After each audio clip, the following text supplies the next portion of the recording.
Hey there everybody, I'm Jack and this is Raw Tropical Living. Thanks for joining me today.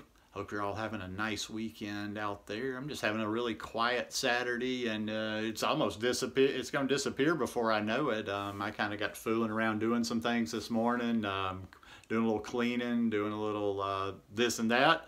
And before I know it, I've turned around. It's almost 2 o'clock in the afternoon. So today I want to talk about the power of kindness, ripples of change. Guys, I do videos every day, so if you're not already subscribed to the channel, I'd appreciate it if you go down there and hit that subscribe button now, then click on the little bell and check send notifications so you'll stay subscribed to the channel.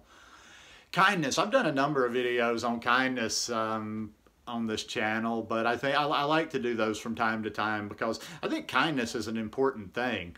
I think it's I think it doesn't have to be separate, but I see this all this day, like this word love. Love is just this buzzword, this affirmation, and I think people get in these habits of just chanting things mindlessly, like, hey, love and light, love, love, love, self-love, love, love, love. And I think sometimes, you know, in this internet community, when we're on the internet all the time and we're doing stuff and we want to be these social media warriors for social justice and causes, we forget the day-to-day and we forget the real things. And you know, to be honest, I like to actually practice it.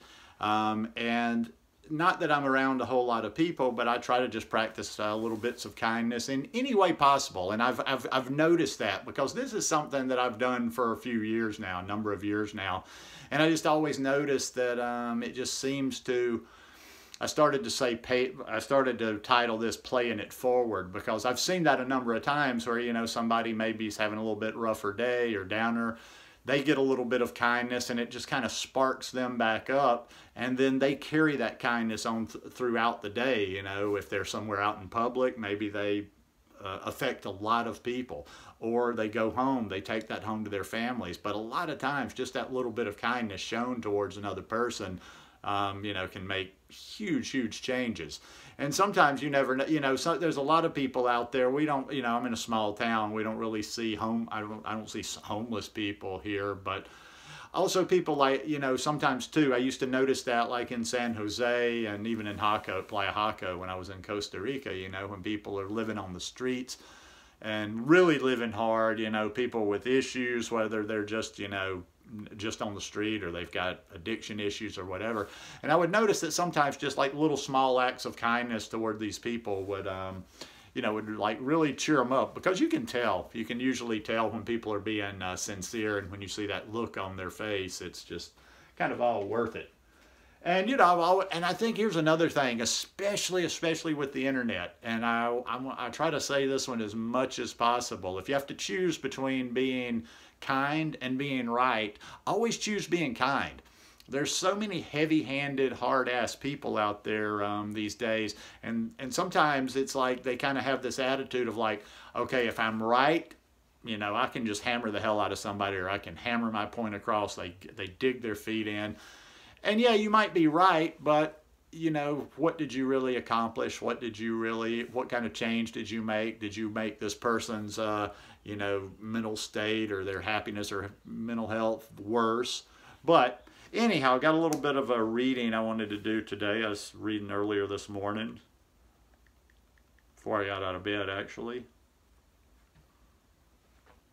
And this article is called The Power of Kindness Impacts Your Life and Others by Tom Thackeray, F-A-H-K-R-Y.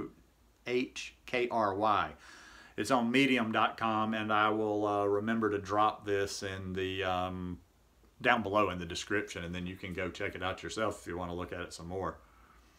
Wired for kindness.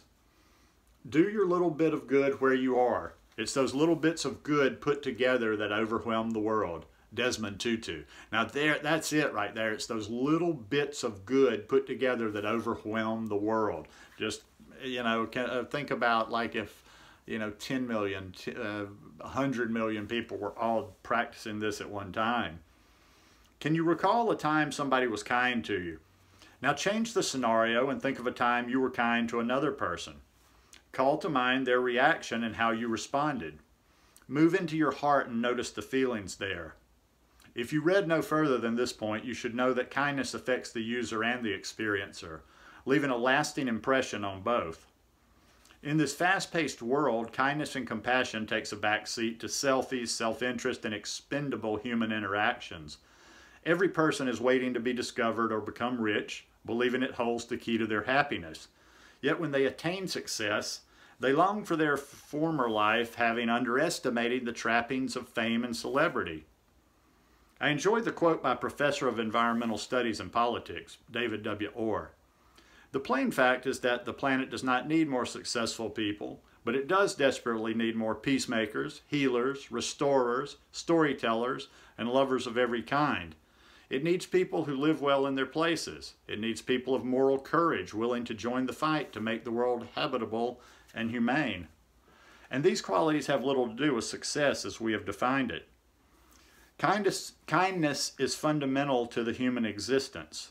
We are thrust into the world as newborns and enriched with the kindness of our parents' nurturing for the ensuing years. Humans are the only mammals with a prolonged gestation period. Other creatures rely on support for a brief time before becoming self-reliant. We are powerless at birth and depend on our caregivers to provide for our needs. Therefore, kindness is sewn into the framework of our DNA. We are literally wired for kindness. Every person has opinions on how to improve the world, though no one wants to practice kindness in their own backyard. Do no harm. Kindness is a language which the deaf can hear and the blind can see. World peace will not arise from overthrowing dictatorial powers or ending conflicts between nations. It will happen when humanity raises its consciousness beyond that of fear and hatred. I've often repeated that peace is only a thought away. Its motives emerge through kind thoughts towards oneself and others. Unconditional love flows through specific channels of respect, integrity, purpose, meaning, value, responsibility, forgiveness, kindness, and compassion. And these form the foundation of our new, naturally ethical lives, says author and psychotherapist Locke Kelly in Shift into Freedom, the science and practice of open-hearted awareness. Kindness is not doing something that demands hard work. It originates from the simple act of doing no harm to others. It involves judging less, however compelled you might be to do so. The ego is quick to judge when it is victimized and hurt, so it retaliates in revenge. Kindness, however, bites its tongue. It does not seek to be right, but to preserve peace of mind. You gain little by giving someone a piece of your mind, other than inciting conflict and separation. It was the Lebanese-born poet Khalil Gibran who wrote, "I have learnt silence from the talkative, toleration from the intolerant, and kindness from the unkind. Yet strange, I am ungrateful to these teachers." It might be clear to you that fighting force with force is not the way towards peace, but you might ask, does that mean allowing others to treat me unfairly? No, not by any means. Though you needn't retaliate with overwhelming force, I'm not implying you become a doormat. However, I urge you to accept the lessons contained within the experience. Are you letting others treat you unfairly on some level, or unconsciously giving them permission to do so?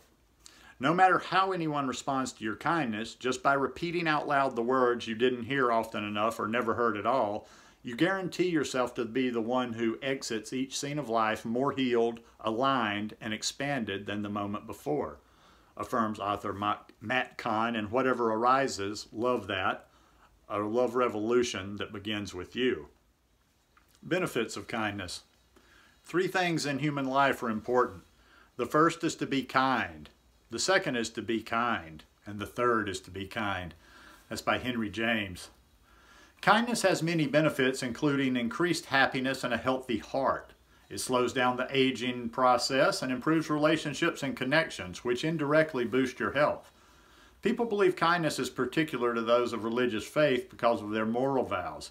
Kindness does not require you to be of religious faith or even spiritual. Demonstration of kindness are observed in man's best friend, the dog. Cats also show kindness and are treasured for their emotional connection. Kindness broadens your life's frame of reference and is a symbol of respect to value the receiver.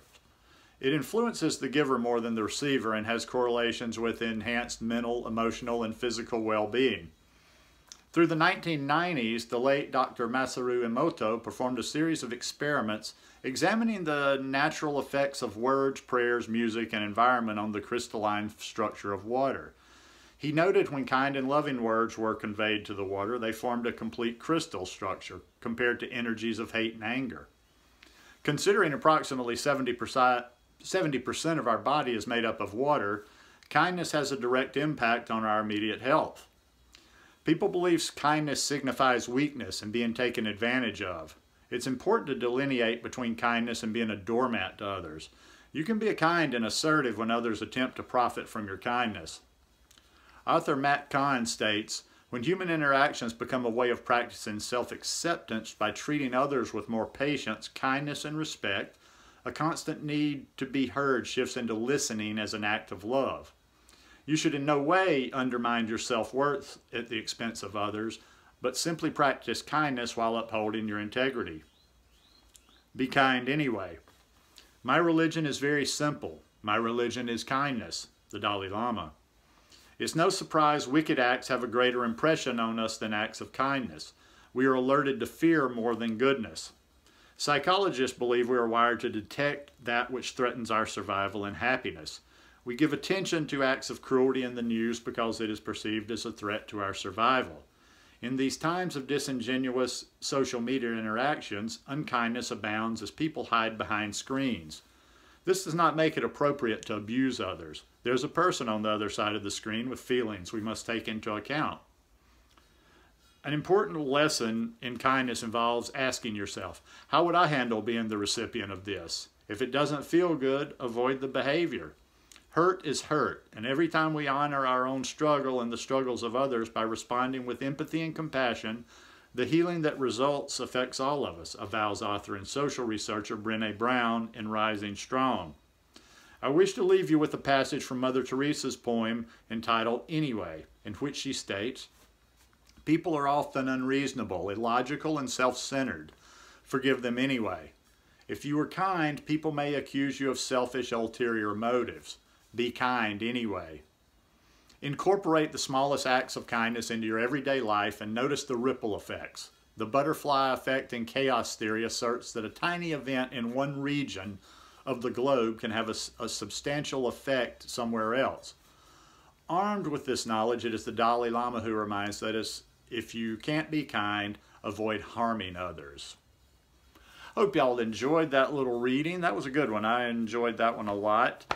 And one last thing I'll throw in that popped into my head when I was looking at that. Sometimes, too, another part of kindness that I've learned through, my experience is listening to the other person and actually, being in tune with them. In other words, what I'm saying sometimes is I've seen this happen before, and I was probably guilty years ago doing it myself. Somebody, you might say something to somebody and they like let you know that they're hurt.